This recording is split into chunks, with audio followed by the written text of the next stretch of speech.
Hello friends, very very good evening. कैसे हो? Hope करता हूँ आप सभी लोग अच्छे ही होंगे। सो फ्रेंड्स, जीके जीएस की क्लास में आप सभी लोगों का बहुत बहुत स्वागत है। फ्रेंड्स, आज की इस क्लास में हम लोग जीके जीएस के टॉप 50 क्वेश्चंस को डिस्कस करेंगे। फ्रेंड्स, अगर आप लोग पिछली क्लासेस को नहीं देखें तो आप लोग प्ले लिस्ट में जाके देख सकते हैं।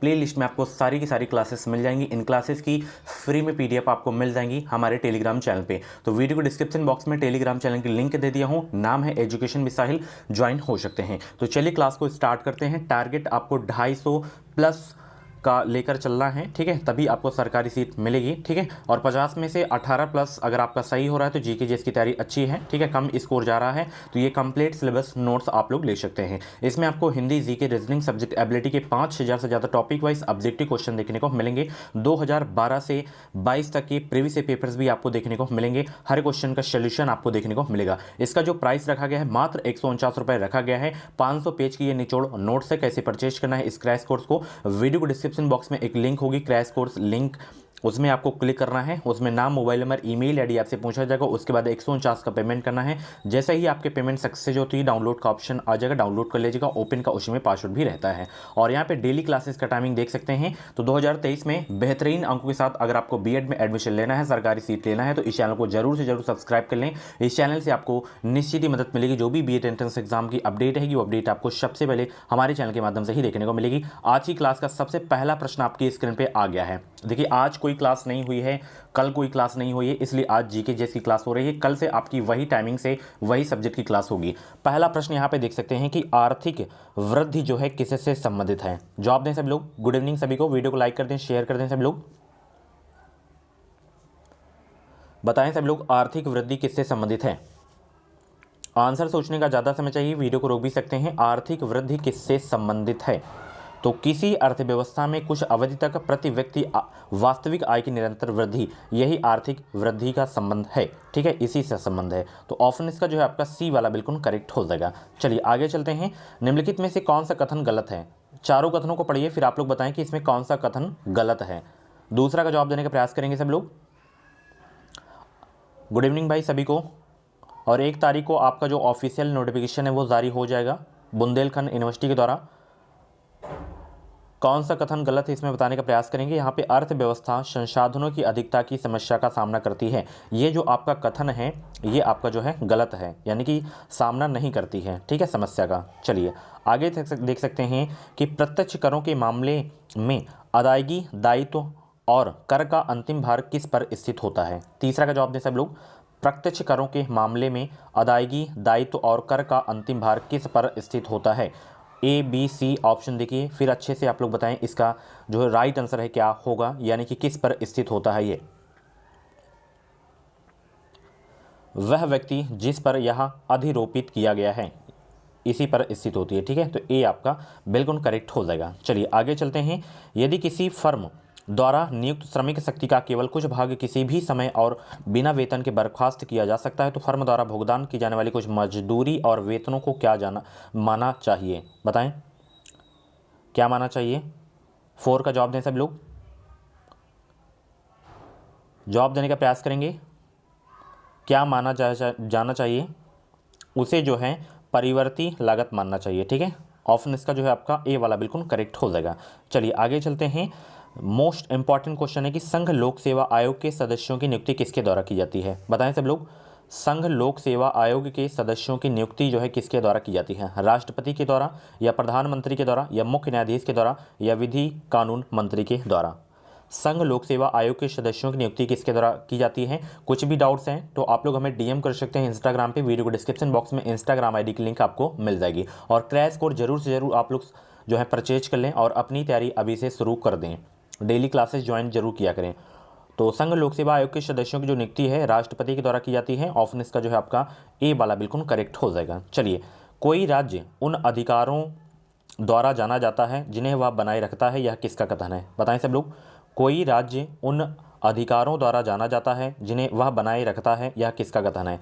लॉस्की, या मैकाइवर, या J.S. मिल, या मैकियावेली। 6 का राइट आंसर बताने का प्रयास करेंगे सब लोग। 6 का राइट आंसर बताने का प्रयास करेंगे सब लोग।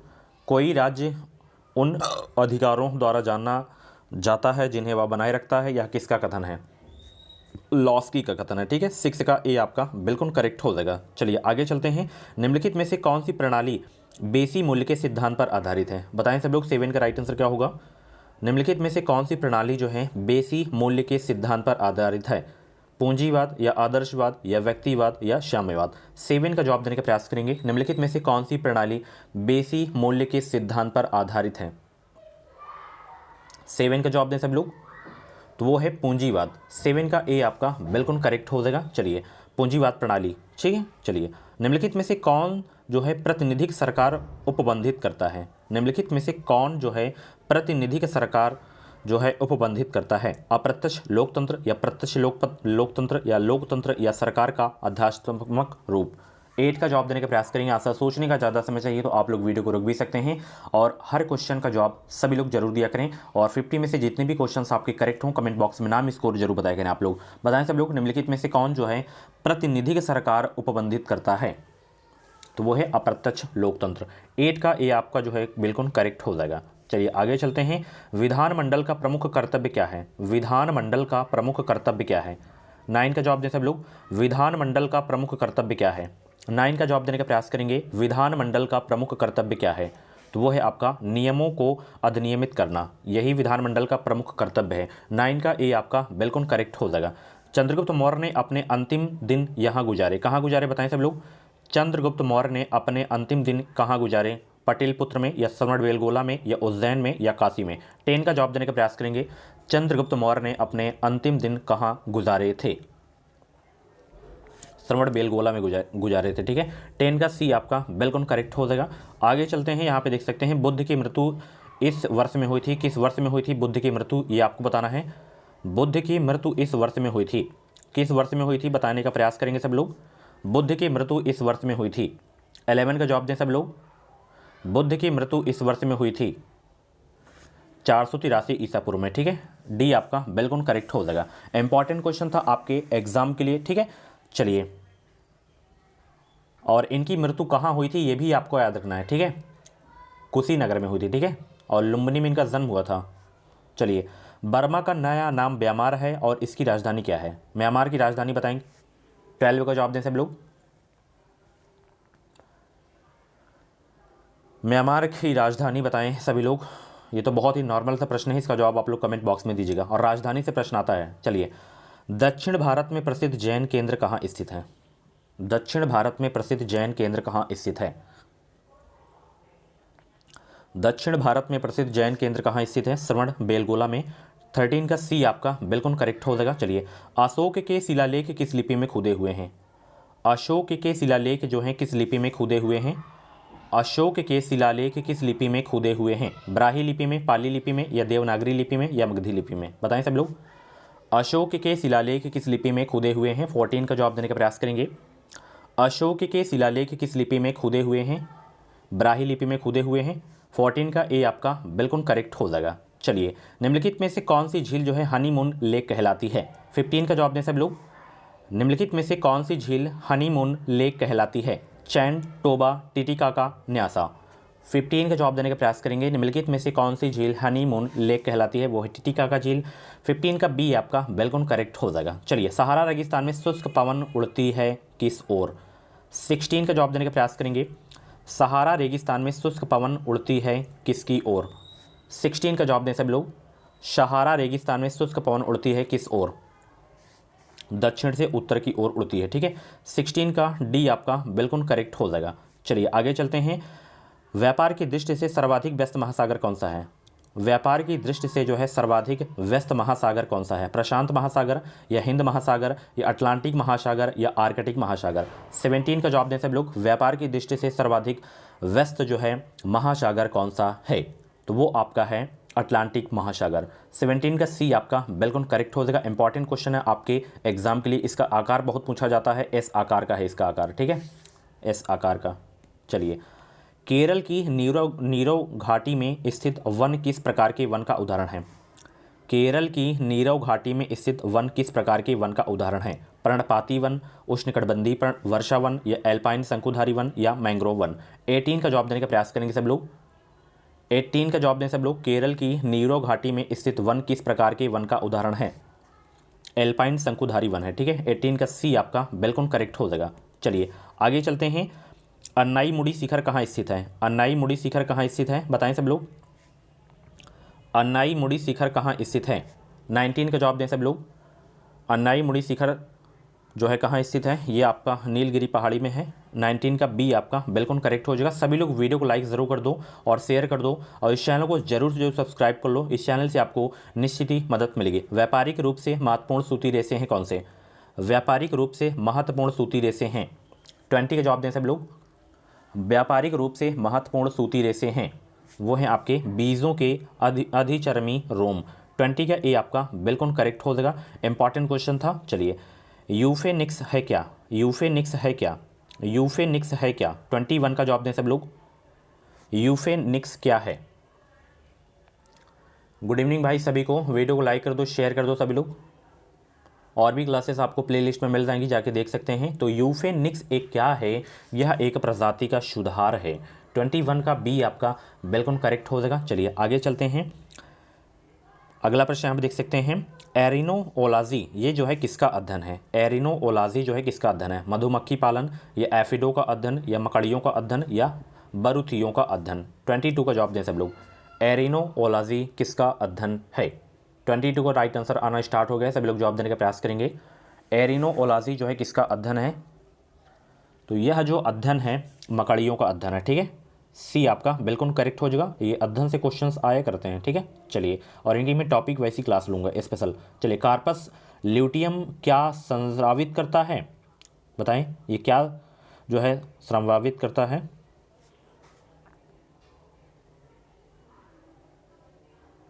ट्वेंटी थ्री का जवाब दें सब लोग। तो कार्पस ल्यूटियम ये जो संस्रावित करता है प्रोजेस्टेरॉन, ठीक है। डी आपका बिल्कुल करेक्ट हो जाएगा। चलिए आगे चलते हैं। अगला प्रश्न यहाँ पे देख सकते हैं। यह नर लिंग हार्मोन है। कौन सा नर जो है लिंग हार्मोन है ये आपको बताना है। Oestrogen, testosterone, insulin, progesterone? 24 का जवाब दें सब लोग। वो है टेस्टोस्टेरोन, ठीक है। 24 का बी आपका बिल्कुल करेक्ट हो जाएगा। एक परमाणु के अंदर एक इलेक्ट्रॉन की संपूर्ण ऊर्जा है शून्य या शून्य से अधिक या शून्य से कम या अनंत? एक परमाणु के अंदर एक इलेक्ट्रॉन की संपूर्ण ऊर्जा है शून्य है। क्या है? शून्य है। 25 का ए आपका बिल्कुल करेक्ट हो जाएगा। प्रकाश का वेग बताएं कितना है? प्रकाश का वेग बताएं सब लोग। प्रकाश का वेग बताएं भाई सभी लोग। प्रकाश का वेग 3 × 10⁸ मीटर प्रति सेकंड हो जाएगा प्रकाश का वेग। यही इसका राइट आंसर है। चलिए एक जग में ऊपर किनारे तक पानी 0 डिग्री सेंटीग्रेड पर भरा है। इसमें बर्फ का टुकड़ा तैरता है। जिस क्षण बर्फ पिघलती है तब क्या होता है?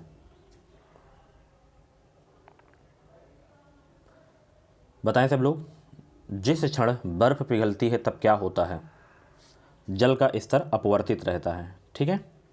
बहुत ही अच्छा प्रश्न है। ये कई बार एग्जाम में प्रश्न रिपीट हो चुका है, तो ध्यान से आप लोग इसे पढ़ लीजिए, लिख भी कर सकते हैं। चलिए आगे चल सकते हैं। यहाँ पे देख सकते हैं कि कंप्यूटर एप्लीकेशन को बनाने के लिए प्रयुक्त DBMS किसको कहते हैं? कंप्यूटर एप्लीकेशन को बनाने के लिए प्रयुक्त DBMS किसको कहते हैं? बताएं सभी लोग। DBMS किसको कहते हैं? डाटाबेस मैनेजमेंट सिस्टम को कहते हैं, ठीक है। चलिए 28 का सी आपका बिल्कुल करेक्ट हो जाएगा। चलिए निम्नलिखित में से किसको पेंसिलों में प्रयुक्त किया जाता है? बहुत इंपॉर्टेंट क्वेश्चन है और लगभग इसका उत्तर सभी को पता भी होगा। पेंसिलों में किसका प्रयोग किया जाता है? ग्रेफाइट का। 29 का ए आपका बिल्कुल करेक्ट हो जाएगा। स्टार लगा के नोट कर लीजिएगा, बहुत इंपॉर्टेंट क्वेश्चन था आपके एग्जाम के लिए। चलिए लौह धातु में जंग लगने के लिए वायु में इन दोनों की आवश्यकता है। किसकी आवश्यकता है लौह धातु में जंग लगने के लिए? 30 का जवाब दें सब लोग। लौह धातु में जंग लगने के लिए वायु में इन दोनों की आवश्यकता है, ऑक्सीजन और नमी की आवश्यकता है, ठीक है। और एक क्वेश्चन पूछा जाता है कि अगर लोहे में जंग लग जाता है तो उसका वजन क्या होता है? बढ़ जाता है या वही रहता है या घट जाता है? तो बढ़ जाता है, ठीक है। चलिए भारत में आर्सेनिक समस्या मुख्य रूप से इसके कारण है। किसके कारण है? भारत में आर्सेनिक समस्या मुख्य रूप से इसके कारण है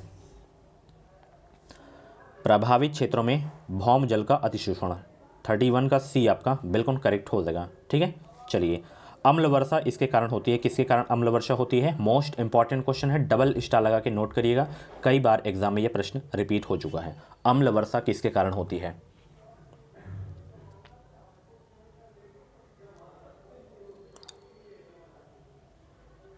तो सल्फर डाइऑक्साइड एंड नाइट्रोजन की जो है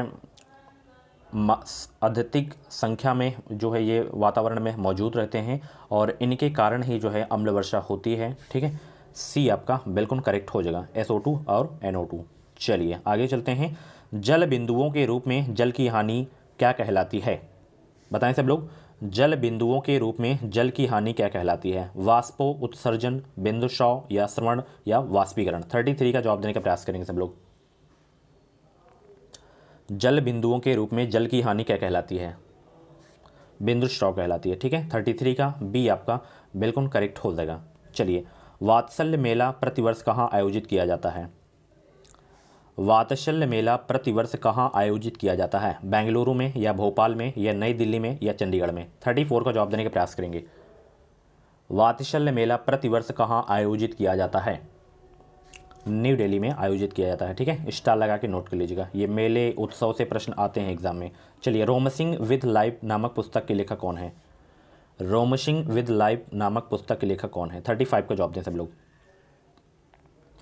रोमसिंग विद लाइफ नामक पुस्तक के लेखक कौन है? तो इसके लेखक हैं देव आनंद। ठीक है, 35 का सी आपका बिल्कुल करेक्ट हो जाएगा।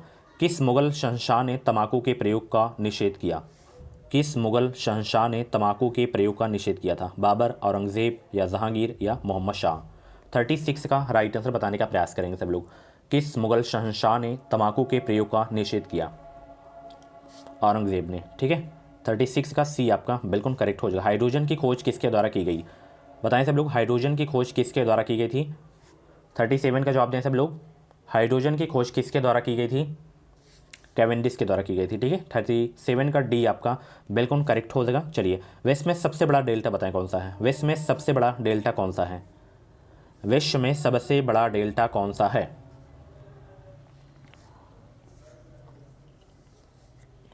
विश्व में सबसे बड़ा डेल्टा कौन सा है? गंगा डेल्टा है। ठीक है, 38 का बी आपका बिल्कुल करेक्ट हो जाएगा।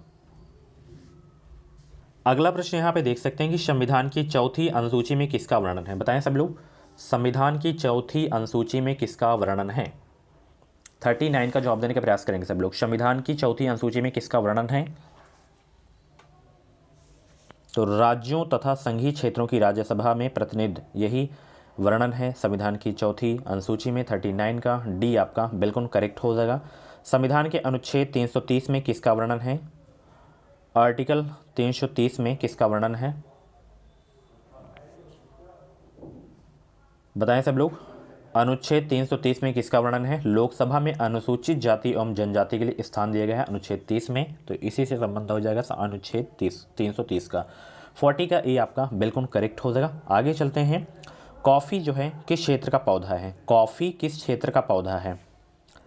कॉफ़ी जो है किस क्षेत्र का पौधा है? 41 का जवाब दें सब लोग। कॉफ़ी किस क्षेत्र का पौधा है? उष्णकटिबंधीय क्षेत्र का पौधा है। 41 का ए आपका बिल्कुल करेक्ट हो जाएगा। चलिए, अगला प्रश्न यहाँ पे देख सकते हैं। माल विकाग्नि मित्र किसने लिखा है? माल विकाग्नि मित्र किसने लिखा है? कालिदास ने लिखा है। ठीक है, 42 का ए आपका बिल्कुल करेक्ट हो जाएगा। चलिए, 1919 में रॉलेट एक्ट किस लिए प्रसिद्ध हुआ था? रॉलेट एक्ट किस लिए प्रसिद्ध था?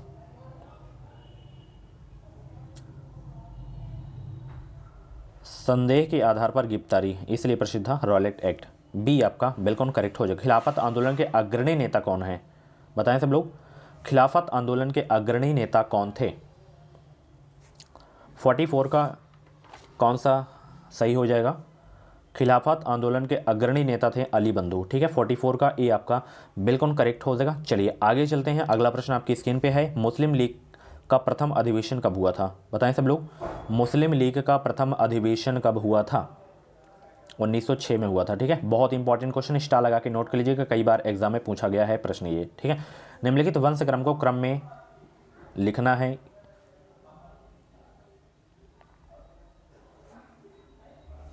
तो सबसे पहले इसमें मौर्य वंश आएगा, शुंग आएगा, फिर कुषाण, फिर गुप्त आएगा। 46 का ए आपका बिल्कुल करेक्ट हो जाएगा। चलिए चलिए, निम्नलिखित घटनाक्रम को क्रमबद्ध कीजिए। ये भी क्वेश्चंस कई बार मैं करवा भी चुका हूँ और पूछा भी जाता है ये प्रश्न। तो सबसे पहले इसमें बंगाल विभाजन हो जाएगा 1905 में, ठीक है। उसके बाद आपका हो जाएगा चंपारण आंदोलन 1917 हो जाएगा, ठीक है। उसके बाद आपका खेड़ा आंदोलन 1918 हो जाएगा, ठीक है। उसके बाद जलियांवाला बाग आप सभी को पता है 1919 में हुआ था, 13 अप्रैल 1919। तो 47 का जो है आपका इसमें सबसे पहले आपका हुआ बंगाल विभाजन, यानी कि 1 आया कोड इसका, ठीक है। उसके बाद आपका चंपारण हुआ तो 3 आया। उसके बाद आपका खेड़ा आंदोलन, तो सॉरी इसमें 2 आएगा।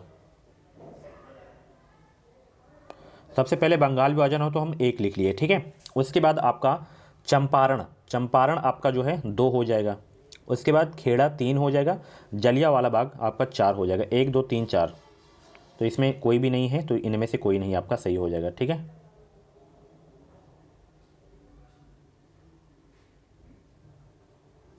एक 3 2 4 होगा, सॉरी 1 3 2 4, तो इसमें इनमें से कोई नहीं होगा, ठीक है। चलिए, ये आएगा ना, चंपारण आएगा, उसके बाद खेड़ा आएगा। चलिए आगे चलते हैं। भारत रत्न सबसे पहले किसको मिला था, बताएं सब लोग। भारत रत्न सबसे पहले किसे मिला था? बहुत ही अच्छा प्रश्न है, इसका जवाब आप लोग कमेंट बॉक्स में दीजिएगा। बहुत ही नॉर्मल सा प्रश्न है। चलिए, जनसंख्या का महाविभाजन किस वर्ष जो है किसे कहा जाता है? जनसंख्या का महाविभाजन वर्ष, जनसंख्या का महाविभाजन वर्ष किसे कहा जाता है? 1921 को कहा जाता है। परमाणु के नाभिक में होते हैं क्या क्या? परमाणु के नाभिक में होते हैं क्या? तो प्रोटॉन तथा न्यूट्रॉन होते हैं। 50 का सी आपका बिल्कुल करेक्ट हो जाएगा।